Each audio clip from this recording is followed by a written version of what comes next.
This is the Fifth Estate Winning Headlines, your media police post. In this segment, we summarize some of the headlines that you might have missed this morning. But we also take a look at the political pieces that we call cartoons in this country. Today is the 14th of September 2020 and I am 2J. I'm Tom. And I am DM. Let's take a look at today's headlines. On the Daily Nation, it's RUTO-Raila duel over Obado. The Standard, how police lost the plot. And in the Star, Mukisa, I will be on presidential ballot in 2022. Where to start? Which plot did the police lose? Well, according to the Standard, there was a false step, a comedy of errors as detectives chased wind in botched hours in a botched hunt looking for Oscar Sudi. So I think, as we all know, he was arrested, or they attempted to arrest him in the late hours of Saturday evening, only for him to turn up Sunday morning by himself with his lawyers. And I think the plot that the Standard is referring to are several things. One, I think it was a curious finding of the presidential escort unit outside Sudi's house. Second was the fact that the police went to arrest him and he was nowhere in sight, only for him to then, you know, turn himself in. Quite an interesting story, if you ask me. You know what, 2J, what shocks me is what were 3 presidential escort guards doing in Sudi's house? I mean, in my view, you cannot have Secret Service guarding Trump or guarding Mike Pence being found in Trump's enemy's house. So what you're saying is presidential guard service, but allocated to the deputy president. I mean, people do not know whether they are allocated. You see, even Secret Service, if Secret Service is guarding Donald Trump, they are probably also guarding Mike Pence, all right? They are from the same contingent. Now, it is, I mean, I find it a little bit, I don't know whether to call it sickening or to call it unusual, but it is, I find it improper that presidential guards went to MP's house to guard them. Don't you think against the state? Maybe they were not. Maybe they were parting with the MP. What information do you have to exactly? That's why I said maybe. Okay, I mean, as far as I'm concerned, I think that nobody lost the plot. I think the plot went exactly like it was meant to go. I don't think any MP, distinguished or not, wants to be caught being arrested outside of their home in the late hours of any particular day. So I think that it was meant to happen, that they want to be being found, arrested on their own terms. On their own terms. But speaking of distinguished, 2J, his arrest was actually quite distinguished. The guy in the end got a chopper ride to the Nakuru police station. He wasn't manhandled. But I want to believe that this was very upsetting to him, because then he would have gotten more fodder if he was drafted up, if we would have seen him being thrown into a Subaru, then that would give him more currency in terms of his narrative of being persecuted by the state. You see where they took him in Nakuru is the dog pound unit, it's a canine unit. I don't know why they took him to hold him there.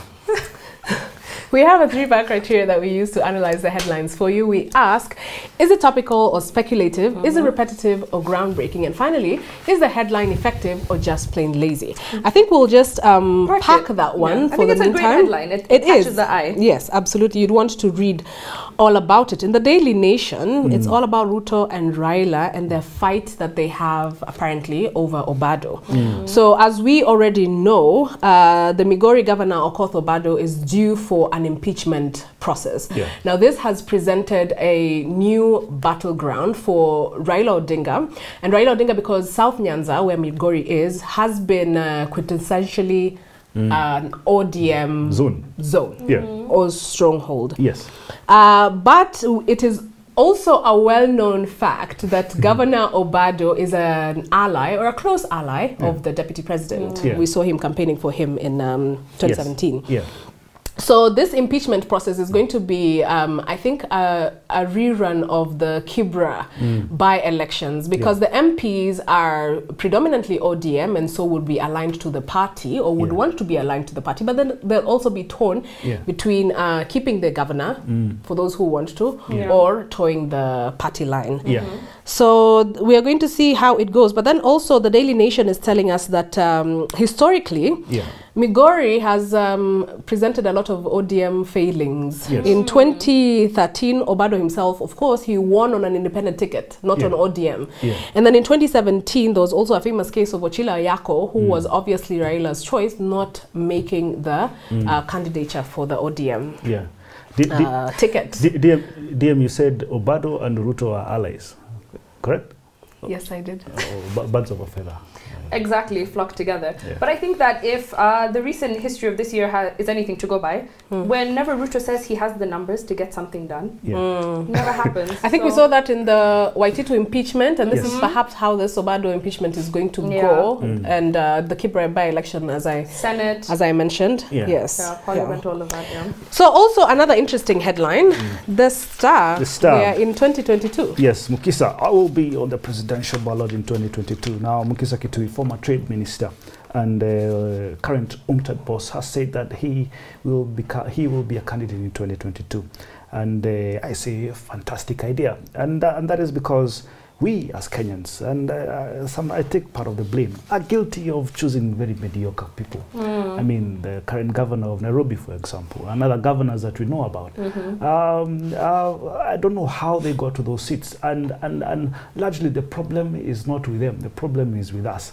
And I think it is time we get people that have got merit and have some kind of experience in running affairs and substance to run a nation. But then also saying that as well is also giving too much credit to the masses, and I don't think the masses should ever go directly to a vote to choose their president, because it doesn't work that way. It doesn't work that way. You see, show me a democracy in the West. Show me one that directly chooses its head of state and head of government. Directly chooses. All of them have some form of indirect vote that choose that helps elect their heads. They're direct officials. Then you know precisely. It's only banana republics that keep on insisting that poor Africans go to the ballot and vote for people who just look exactly like them. And I suppose that's why. So what you're really telling us is that with the constellation as it is, or our political atmosphere, Mukisa Kitui, who would be an excellent candidate and who would probably make one of the best presidents we've ever had, will never be president. He will never be president. And I agree with you. And I go back to what I said last week about the line between politics and entertainment being very blurred. And you can see it, every successful national level political leader has entertaining facets around them. Raila, his style is riddles and stories. Ruto's is veiled insults and dressing up Ladinia Musambwa. And which is also part of entertainment, because it's theatrics, which is also what Sonko does. It's putting yourself in garb that is eye-catching and entertaining and draws attention to yourself, which then takes attention from what is important. What is it that you're offering us? And I would imagine that Mukisa Kitui is one of the kind of candidates who would tell us what exactly he's going to do, what the problems that are ailing this country are, how he intends to fix them. That's boring. People will fall asleep. That's boring. People he will be called an egg without salt, like Mudavadi. People want to elect acrobats in this country. So. Yes, and vigorous dancers. Yes. Right. So, which of our headlines takes the day? I quite like the Standard. Yes. I like the Standard. I like the Standard as well. So it's unanimous. The Standard gives us our winning headline. Absolutely. And onto the political pieces that we call cartoons in this country, just like the headlines, we have a three-part criteria that we use to analyze them for you. We ask, is it humorous or dry? Is it satirical or pessimistic? And finally, is the cartoon effective, or is it just plain lazy? What do we have in the Daily Nation? You have Iga, and these days I'm beginning to like Iga. You have a drawing of, what do you call this, a shooting range, correct? Yeah, shooting range. And the bullseye there is a presidency. And on the table, spent cartridges. One is 1997, the second is 2007, the other one is 2013, the other one is 2017, and the last bullet remaining for Raila Odinga is a BBI. And you can see the missed shots at the bullseye of the presidency. And let's see if this BBI bullet will actually get him to the presidency. I like this cartoon. I think it's a great cartoon. It's also saying that he's a bad shot. Because yes. if you're at a shooting range for 1, 2, 3, 4 years and you don't get the target. But the truth of the matter is nobody has ever gotten the presidency in his first time getting it. The only person who got the presidency on a silver platter was Daniel Arap Moi. The rest you have to run over and over in order to get. However, just some food for thought. I think we're assuming that Raila wants wants to be president. You know, maybe there's a bigger game at play, and us. Tujay, there's nothing else he wants more than being honestly, president. I feel like Tujay, I agree. He's an aging man. Maybe for him, what's more important is being a kingmaker than a king himself. Or maybe, I don't know. or maybe ceremonial president, or executive prime Anything minister. with the title president in it is all he wants. Yes, maybe. Yeah. Good absolutely. cartoon though. Yes. Good cartoon. In the Standard, we have Gado. There's 2 panels there. The first one has a caricature of what I suppose is a Chinese man, and it says racism. And down there is a caricature of somebody representing an African man, and it says tribalism. So I suppose he's telling us that there's discrimination in both in the continent and in the country of China. One is tribalism, one is racism, but both of them is discrimination. The fact that you're having to speak so much in order to explain this cartoon proves a very simple fact that we should toss it immediately. And onto the star. Oh gosh. You have a caricature of William RUTO, again dressed in a DINIAM Sambwa. I saw him holding a red cross the other day, dressed in that garb. And there is a man called Oscar Sudi caricature there, and he's on the cross. And the caption there is, "I'm ready to die for your sins." Oh, goodness. But you know what? You know, as looking at just aside from the cartoon, I kind of like this Sudi guy. You know, I don't know anybody who... He's quite likable. He's very likable. He's the kind of guy who would abuse and insult you, and you yourself would find those insults funny. You know, I don't know if it's the Swahili, the way he speaks it, or the way he does his mouth like this. Yeah. But a comment on the DP donning the... I don't know, I think would be the regalia of a bishop in the DINIAM Sambwa, or the leader of DINIAM Sambwa. I think this is the height of pandering, as you were saying, Tujay. I really think so. Yeah, and at the risk of being controversial, I feel like the DP is the kind of politician who, if he thought that a demographic of terrorists would give him the most votes, he would put on a suicide vest in solidarity for the day. And say, "Here I am, I'm just like you." That is, you see how you're reacting to him. That is what pandering is. And that's a reaction that you should have. You should have because it's actually revolting. It's condescending. I feel like this is a man who pretends to be a Christian who worships only one God, but I think it just depends on the audience of the day, and he'll wear whatever he needs to get what the vote from them. I think when he goes to meet acrobats, he'll dress like one. Of course he will. Yes. Yeah. And he'll be doing somersaults. And do cartwheels. Yes. So, what do we think about the cartoon itself? I think we go with Iga for the winning cartoon. I really do. I think that's a good ode to Baba. So the Daily Nation gives us our winning cartoon. So before we get to our final thought, I'd like to remind our viewers to please subscribe to our YouTube channel. So what's our final thought? And now our final thought, it is inspired by a book entitled The Beginner's Guide to Nation Building by James Dobbins. Yes, so this week we're going to be looking at what it takes to build a nation. And so we'll look at some experiences from various countries around the world and how either internal or external factors have contributed to what their nation looks like today. And so today we start with, as 2M said, The Beginner's Guide. And so this book provides a doctrine for conducting effective nation building operations. We'll see whether we believe that to be true. And it's designed really to be an accessible handbook to describe policies for rebuilding nations after conflict, or whether, in the absence of conflict. But I think before we even get into any of that, we first have to ask the question, what is nation building? And I think it really depends on who you ask, because it is an age-old process, but it's being implemented in new ways today. And I think as it stands, we can look at it in 2 distinct aspects. So first, you have the traditional political science school of thought, which is constructing or structuring a national identity using the power of the state. And so this is an evolutionary rather than a revolutionary process, because it takes a long time. It's a social process, and it can't be jump-started from the outside. And I think Prof always likes to tell us that some things, especially when it comes to nationhood and nation building, you have to find it rather than create it.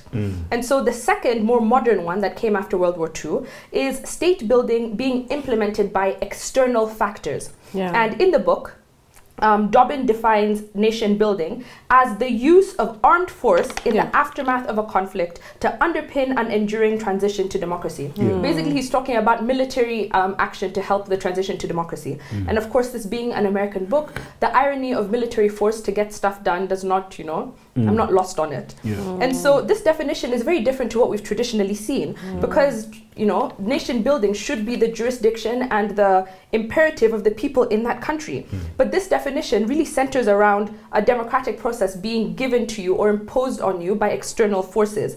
And I think there's quite a contradiction in using military force by external people to give you a democratic outcome or process.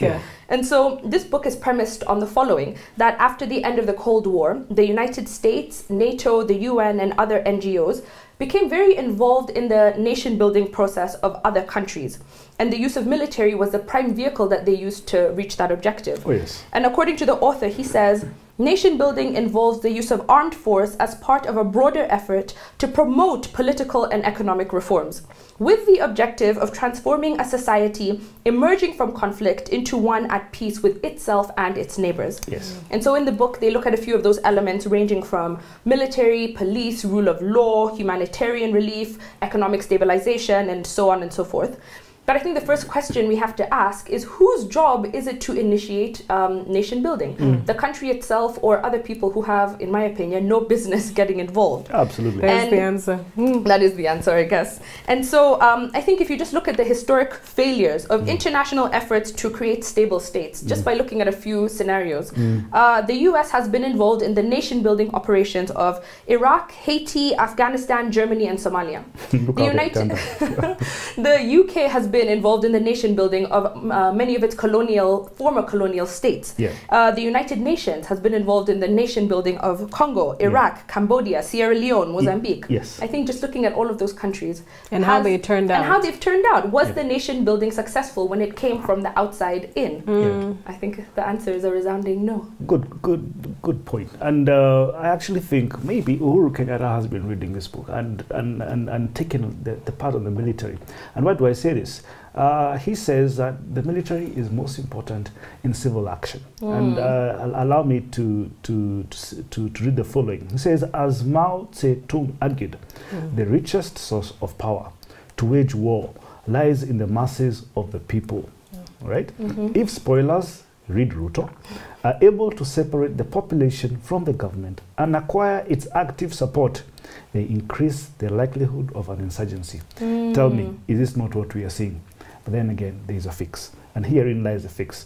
The military, to fix these problems, stability operations, and stability operations is not now necessarily military operations, at least in my view. It is political stability operations, must seek to separate spoilers, read again RUTO, from their support base by helping indigenous governments provide security and essential services to the population. And again, that's why I say this reads like Uhuru Kenyatta's playbook.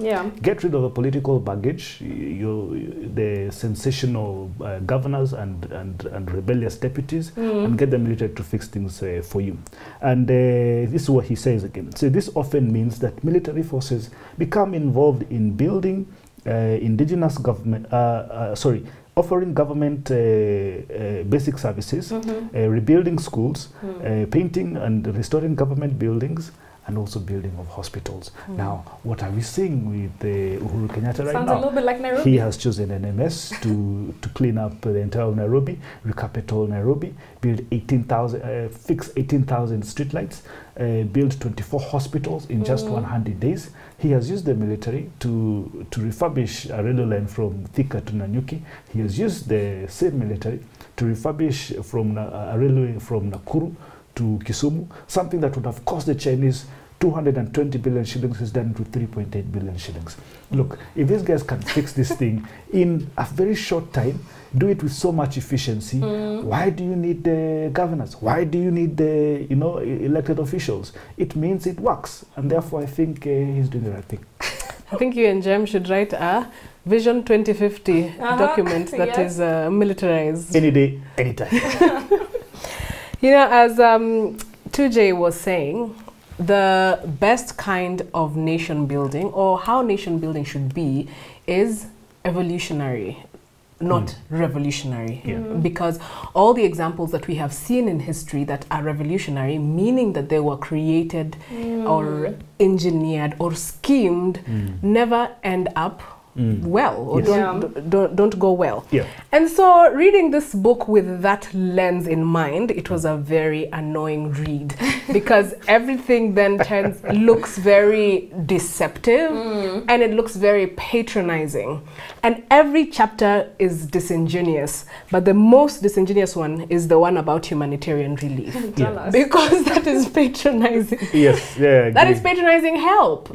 You are providing a solution for a problem that you created in order to look like a messiah or a savior.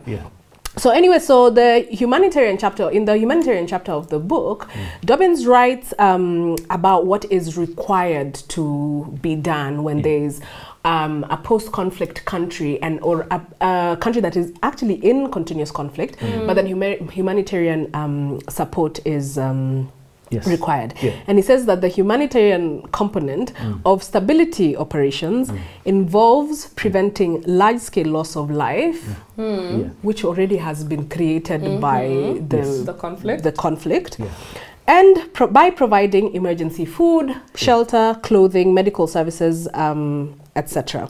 And the broad objectives should be to save life, once again, which is in contradiction with what they came to do in the first place, which is to bomb people and kill them. So then they come and save lives and alleviate suffering, which they caused. So it's also worth noting, he says, that funding for nation building is usually very difficult to come by. However, funding for humanitarian support is or humanitarian relief is easier. Is an area where donors are very inclined to, because there's also a lot of politics in there, which we'll get to on another week or day. So one thing that another annoying thing he advises people who are, going to offer humanitarian relief is that they should have contextual knowledge, which is critical in order to know how to appropriately help people. And he gives a condescending example of Haiti and Somalia, where America came into sharp criticism because they were offering formal health support, yet the Haitians and the Somalis, I suppose, believe in traditional healers and witch doctors in Haiti. The other thing he says is that humanitarian plans or entries should have a short pre-intervention planning, because, as we all know, it happens under time constraints, because people cannot usually tell that conflict is coming, which is very untrue, because just last week, I think it was JM who was telling us that the American incursion into Iraq in 2003 was known since the summer of 2002. So all those things are premeditated. Anyway, I see that we are running out of time, but once again, I give some book recommendations. I think that if you want to continue reading boring books and live in ignorance, I would say read this book up against Why Nations Fail. However, if you would like to be enlightened and maybe engage with some critical thought, I would suggest reading The Origins of Political Order by Francis Fukuyama. May I throw in another recommendation specifically on nation building and nationhood, which is great because it's also, that book is great because it is specific to our country, by Bethwell Ogot. Yes, absolutely. Have a look at that one. The only chapter you should read is the one on the military. That is the only good one. That's the only good one. Guys, I said this looks like Uhuru Kenyatta's playbook, and then you're saying people should not read this book. The only chapter they should read is the one on the military. And ignore all others. And ignore the others. All right. We have come to the end of the episode. Thank you for joining us. Please remember to subscribe to our YouTube channel. We are also on your TV screens on Pang Free to Air, Star Times, and Go TV. I'd like to leave you with this quote on nation building and nationalism. Nationalism is an infantile thing. It is the measles of mankind. Meaning if you outgrow it, the nation will live to see adulthood. Have a good evening and see you tomorrow.